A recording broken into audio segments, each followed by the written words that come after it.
All right, so check this out. I used to think that when I would have anxiety hit, that like something was wrong with me. And you may have been there before and you experience it in different ways, but like, you know, a lot of time, like when you're feeling that knot in your stomach before you're about to make a big decision, or your heart starts racing before like you step into something really important. I just assumed when it was happening to me, I don't know if you've been there before, felt the same way. Like I thought it was my body's way of telling me to back off or play it safe, or maybe wait until I felt ready. And so I did what a lot of us do. You know, we wait, we overthink things. We tell ourselves like, if I feel nervous, it must mean that I'm not ready to go that direction. But waiting, it never makes the fear go away. I know it just kept me like stuck, circling the same decisions and watching opportunities slip by. How many of those have you seen slip by? How many times have there been things that you could have taken advantage of, but the anxiety took it from you? You know, what I didn't realize, especially at the time, was that anxiety, it's not proof of being unprepared or anything. It was proof that like I was about to actually do something that really mattered to me. I just didn't know like how to read that signal yet. And that's why in today's video, what we're going to talk through is how to flip anxiety on its head for you. And turn that like paralyzing, nervous feeling that you may be getting into like forward motion, so you can finally start like, making the impact you want to make, reclaiming your power and moving toward the life you want.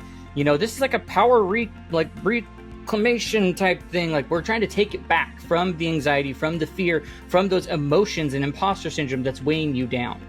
So we're gonna dive deep into that today. But first, let me say, I forgot at the beginning of the video, welcome to the Giver Method channel. My name is Jake, and I'm so glad you're able to join me today and invest this time in yourself. I promise you it'll be 100% worth it.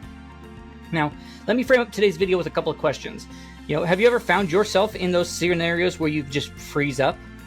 Like, you're supposed to take action, you're supposed to do something, like you were just like trapped in your own head, like with all the what ifs that are coming at you.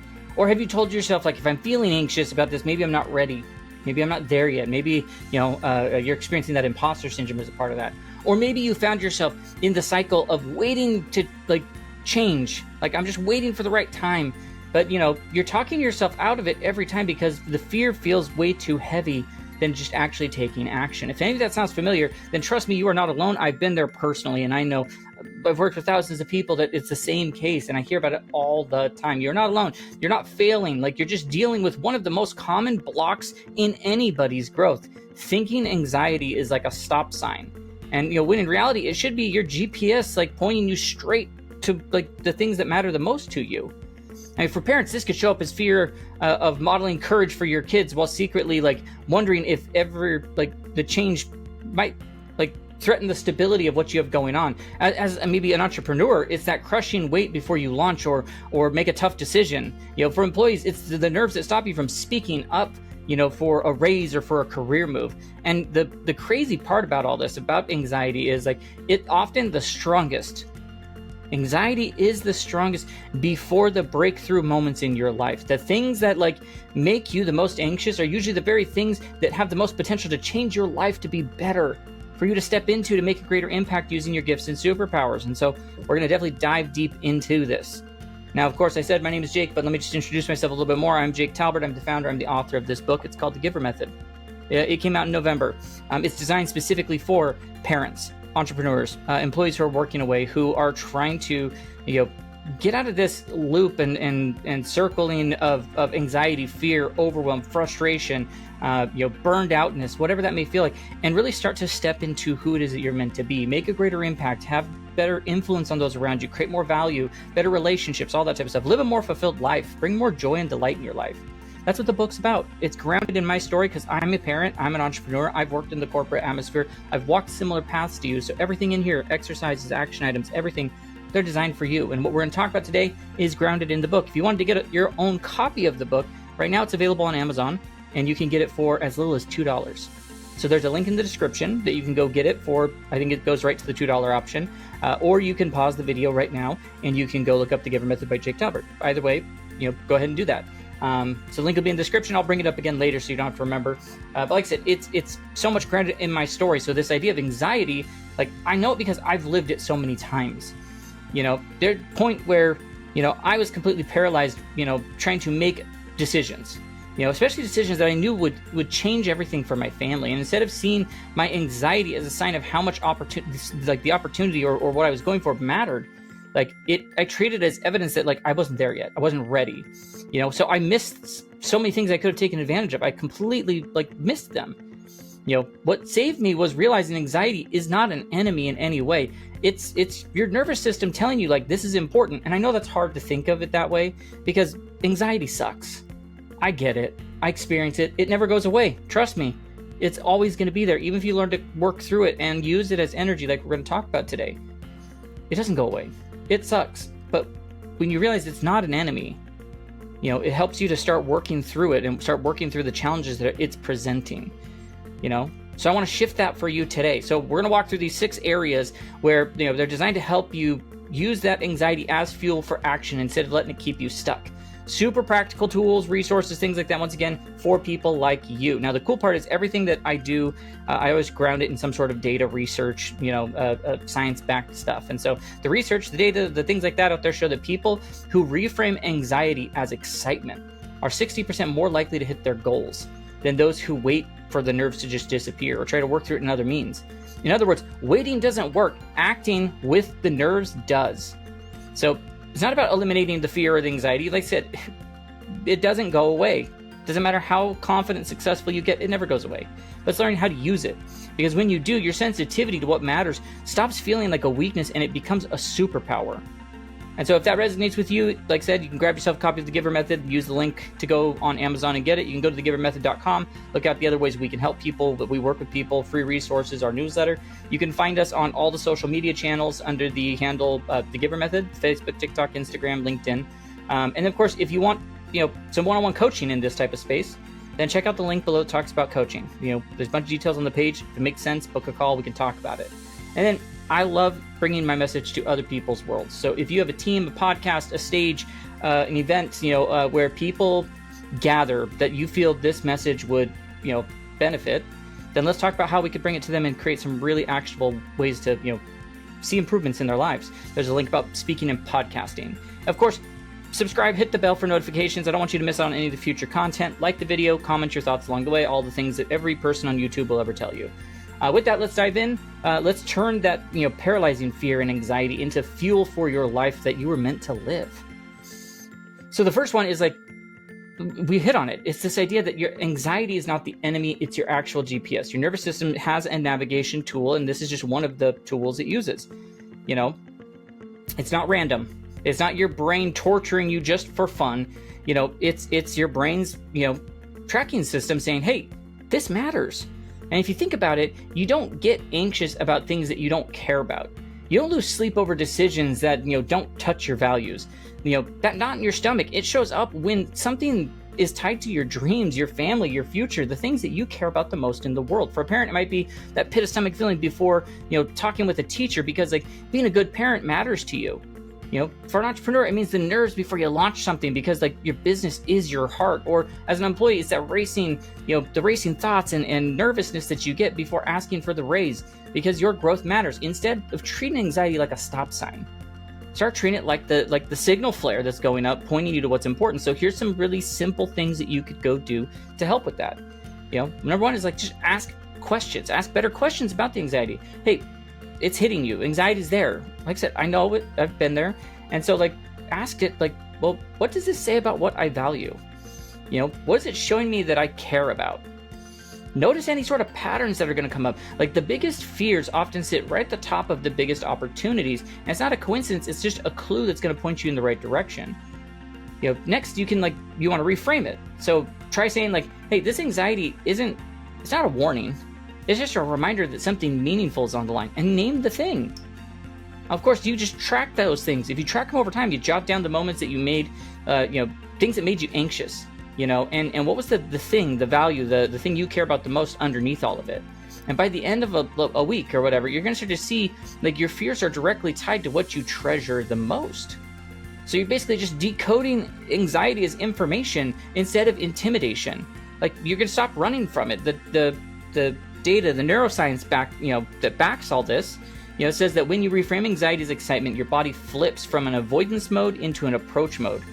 Nervous energy becomes fuel. We're going to talk a lot about that as in the next principle.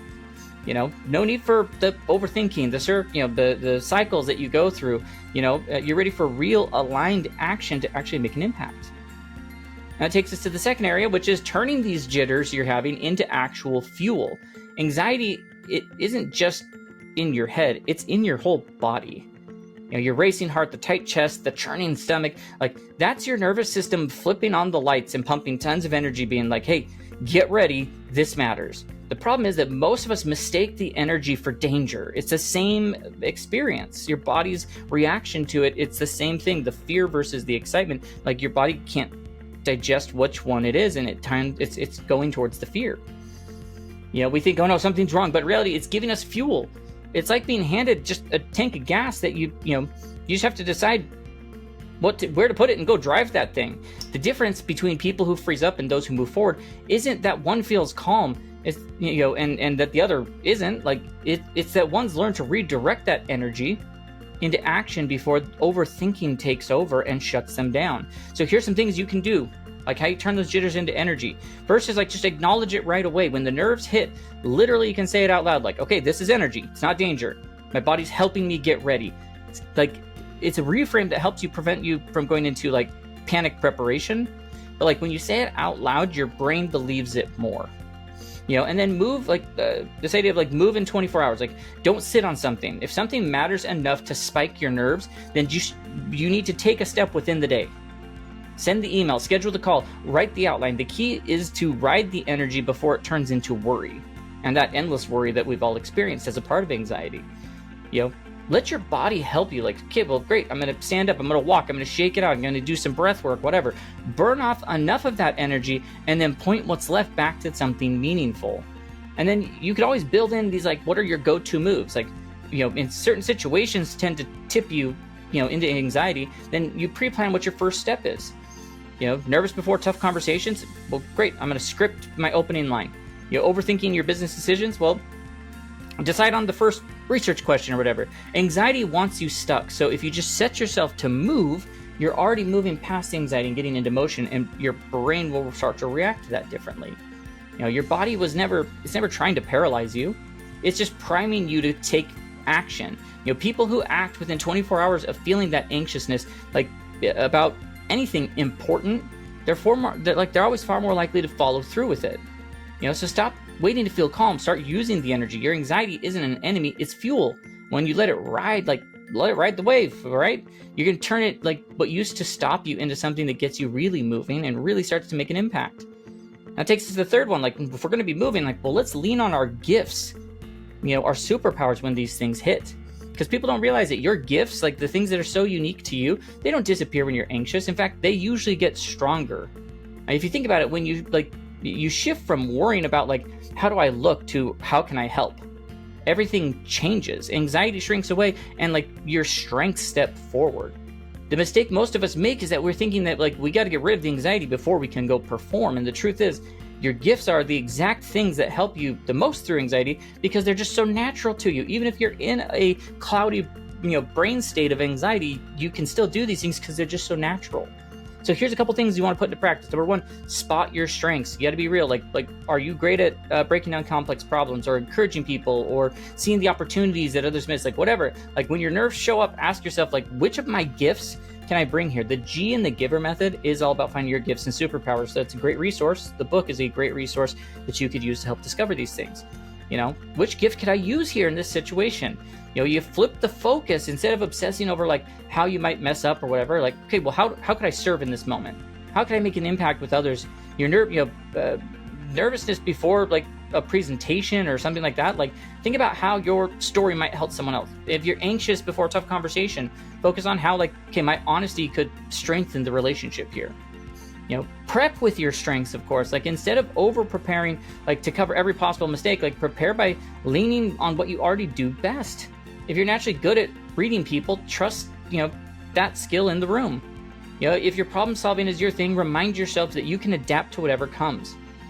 And then, of course, you have to give yourself those mental checks and reminders in the moment. You create these simple statements that you can repeat when the anxiety and the fear spikes on you.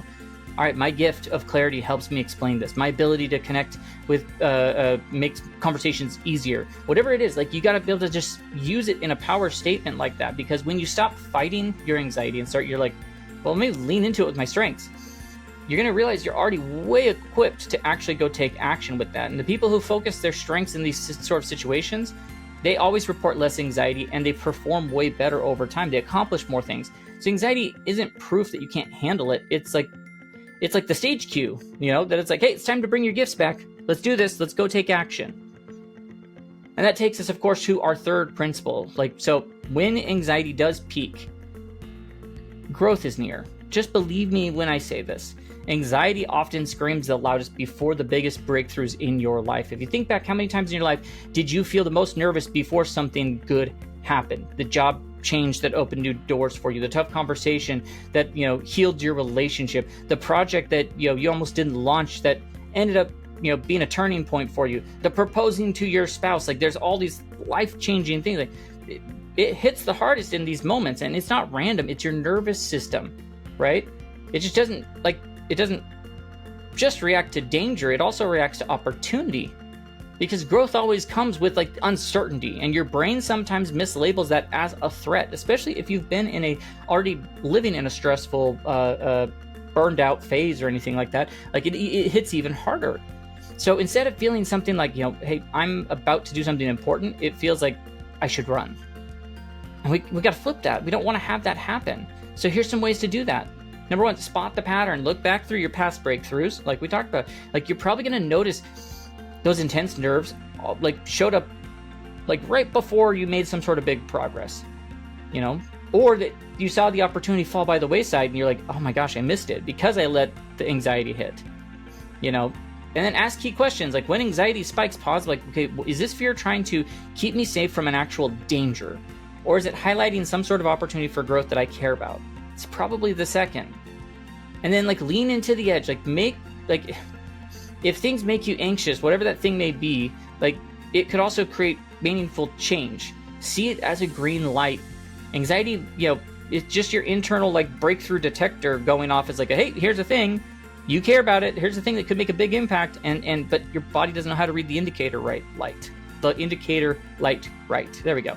And then like I said, the more you can prepare for in the moment, small rituals that help you move forward, taking deep breaths, before a call, writing down what you want to say, you remind yourself beforehand, nerves mean I'm close to something. You just have to prepare ahead of time so that when the anxiety hits, you catch it before you spiral. Every moment you feel like you're backing away often is lying right before this big growth. And people who move towards opportunities during those peak anxiety moments, they're far more likely to create lasting, really positive change in people's lives. And so the next time fear spikes, don't assume it means stop. Consider it means hey, pay attention. You're about to grow. You're about to do something really awesome. And that takes us to the fifth one. Let what matters most be bigger than your fears. And it's something that this thing about fear is it feels big until you stack it up against what actually matters the most to you. The fastest way, I've moved through anxiety isn't to try and make it disappear. It's to remind myself, the things I value, the purpose, the impact I'm trying to make mean more than the comfort of getting rid of just the anxiety. If you think about it, a parent who has the hard conversation with the teacher, not because it's easy, but because their kid's well-being matters more than just avoiding the nerves. The entrepreneur who launches the thing, not because they're fearless, but because their mission matters more than the fear of looking foolish. Or the employee who speaks up in a meeting, not because they love the spotlight, but because integrity matters more than just staying quiet. There's a pattern there that you should hopefully see. Courage isn't about being confident first. It's about deciding this matters more than my fear, and I'm going to do something about it. So here's how you put it into practice. Ask the values questions. The next time anxiety makes you sort of hesitate, ask well, what value would I be honoring by taking action here? And what value would I be compromising if I let fear win? Think about it from a long-term legacy perspective, not an in the moment. Picture your kids, your team, your future self remembering this moment. What story do you want to tell about how you handled that situation and that fear? It helps you shift from this self-protection to service. Instead of obsessing over what might go wrong, it's well, if I take this action, who is it helping? Contribution has a way of shrinking fear. And anchor it in words. Try actually writing out and saying statements because my family matters, I will blank. You know, because authenticity matters, I will, whatever. You know, put purpose into the sentence, and then suddenly anxiety feels so much smaller. Like, your actions, as they line up, you know, with your deepest values, you stop waiting for things to not feel fearless. You know, your values are fuel, and when you let them lead you, like, fear becomes a background noise instead of, like, the boss of the situation. And that takes us to the sixth and final one. So become the kind of person who moves anyway, right? There's a big thing about, you know, creating breakthroughs for yourself. Courage isn't about waiting until the fear goes away. It's about deciding, I'm the kind of person who moves anyway. Anytime you take action while anxious, whether it's speaking up in a meeting, hitting publish on a project, having a hard conversation, like, you're not just checking the task off of a list, you are literally proving something to yourself that I'm the kind of person who can handle this. That's identity building actions. And once you stack up enough of those moments, like, the game changes for you. You stop seeing any anxiety as a reason to hold back, and you start seeing it as yourself, as someone who can act in it, not in spite of it. So, like, here's how you can start doing it. You're going to keep a courage log. Every time you move forward while nervous, jot it down. Gosh, I had that conversation. I made that call. I showed up even though I was shaking. Over time, that log becomes undeniable evidence that you're stronger than your fear. You know, you can ask the identity questions, like, instead of, like, how do I get rid of this anxiety? It's, you know, how would the courageous version of me handle this? Act on it. Take some sort of action. Like, practice being who you want to become. You know, stretch out of your comfort zone on purpose, where you're going to pick the small things that are a little uneasy and lean on them. Once again, not recklessly, just enough to remind yourself, like, hey, I can handle discomfort, and I just needed more reps as a part of it. The more reps you get, the bigger stuff won't feel so overwhelming. And then remember who's watching. Your kids, your team, your friends, like, they're all learning how to handle fear. Every time you step up, you're giving them permission to do the same thing. You know, when you do this, you're going to start seeing yourself as the kind of person who chooses courage, you know, over the fear. Things shift for you. There's so much data and research out there that say that, like, this sort of people who build this sort of identity around courage are always going to have a higher life satisfaction, create more impact, not because anxiety has gone away, but because they stop letting it run the show. The bottom line is, courage isn't about being fearless. It's about being someone who just keeps moving even if you're afraid. You know, and the more you practice, the more you just becomes a supply of who you are, right?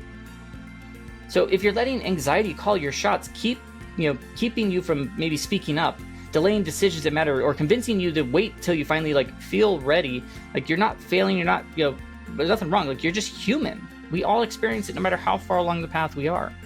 You know, you're just carrying the same nervous system that the rest of us are, one that lights up the strongest around the things that matter most. So everything we talked about today, they just point back to one truth, that anxiety isn't evidence that you're not capable. It's evidence that you care. It's your body saying, pay attention to this thing. It matters so much to you, and we want you to make the biggest impact with it that you can. The fear you're fighting isn't like an enemy. It's a signal. It's the moment, like, that you start treating that information, like, you know, as information instead of intimidation, that you stop getting stuck in overthinking. You could start actually, like, using that nervous energy. And so all the things we talked about, it just shifts things. Like, the big shift happens when you just stop asking, how do I get rid of anxiety? It doesn't go away. Just start asking, like, well, what's it trying to tell me? How can I honor that with action? How can I honor who I am and the impact I'm trying to make? What, you know, how can I contribute? How can I serve? Like, these are the things that are going to impact you the most. You know, that's what the GIVER method's all about, is helping people uncover their gifts, you know, that are already inside you, using them with confidence and sharing them in ways that actually make an impact. So if that resonates with you, that's where you'd want to go grab a copy of the book. Like I said, the link is in the description to go get it on Amazon, or head over to thegivermethod.com and get on the newsletter list, or learn about the other ways we help people.